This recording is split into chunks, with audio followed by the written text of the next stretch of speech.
12 years old and in the 7th grade at Rapid Road Middle School, and I'm here to tell you my story.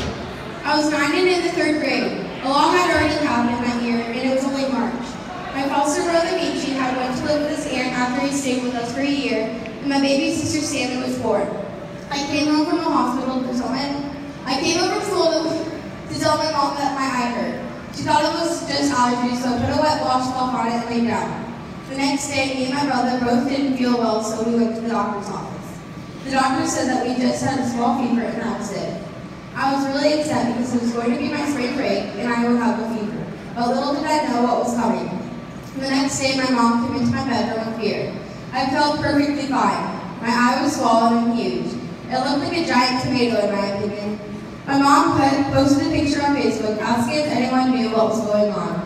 Later, a friend of her, who is a nurse at Cincinnati Children's Hospital, said that I needed to go to the hospital immediately and already had an appointment ready for me.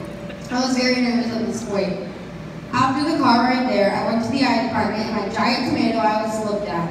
After I was done, the nurse had a giant box of toys where I picked out a toy frog. That was the first time I had ever gotten something from Child Life. I then went to get CAT scans and wait.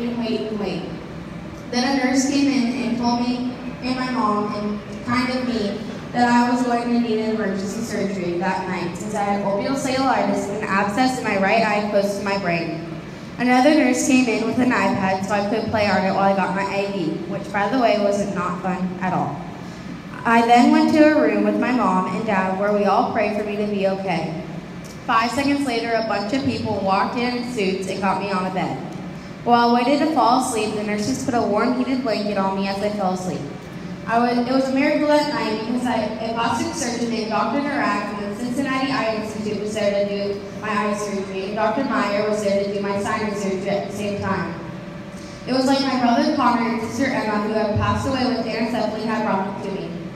The next thing I remember after my surgery was that I was laying in a giant bed in a gown next to my little frog and had not only my IV, but another IV that was even bigger.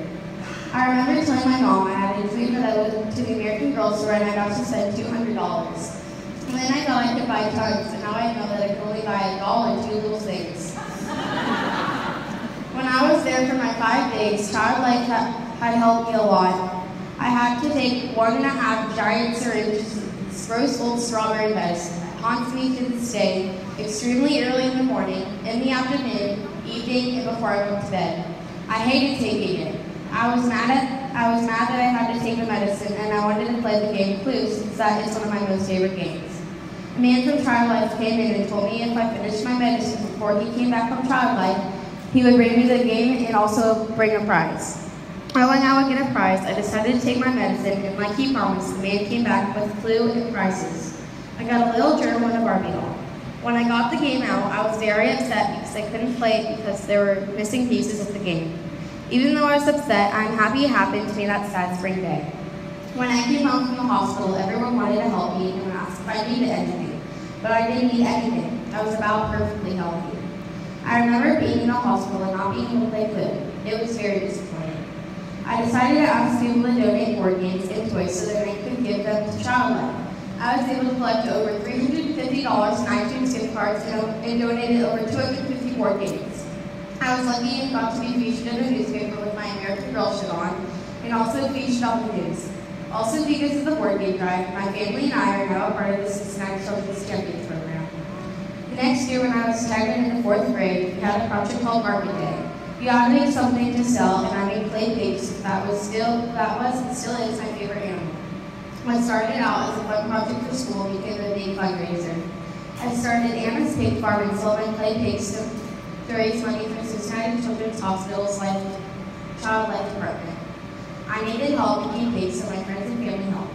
We now have so many fun pigs like unicorns, mermaids, Christmas trees, snowmen, Disney characters, peppermint pigs, tie-dye pigs, fruit, and our newest pigs are ornaments to hang on the Christmas tree.